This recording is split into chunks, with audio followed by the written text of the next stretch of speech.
All right, guys, so this is probably the confusing part of the homework. The other two levels are just, I think, really straightforward in terms of what those shapes should be. Now, I know this comes with an answer key, but that may not still be enough. And so the thing to notice in the directions is that for each quadrilateral, because you can see they all have four sides, you want to identify the shape by the name given, in the notes, I should say, name given in the notes. But we should please note that each shape is not drawn to scale, and so you can't pay attention to the way it looks, you have to pay attention to the way it's marked. That's what not drawn to scale means. It's drawn in a way that you can't trust what the angles or side looks like actually are. And so what we have to do is focus in on the properties. Okay, so let's look at the first one. Okay, now forget the way it looks. Look at the way it's marked.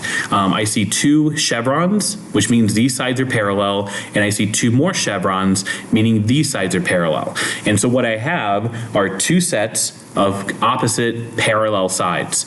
Well, by definition of the notes that we just took, where are they? There you are. Okay. If I have a quadrilateral with two sets of parallel sides, boom, it's going to be a parallelogram. And so regardless of how the shape looks, we have to take this first item to be a parallelogram.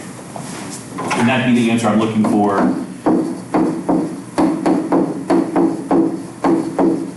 Okay? It's going to be parallelogram. And that's how you should dress literally any of these. And so we're looking for what the shape looks like, marked, not just how it's going to look. Okay? Oops, not you, not you. Okay, so let's look at a different one. We'll just do like a couple here. Let's say this guy.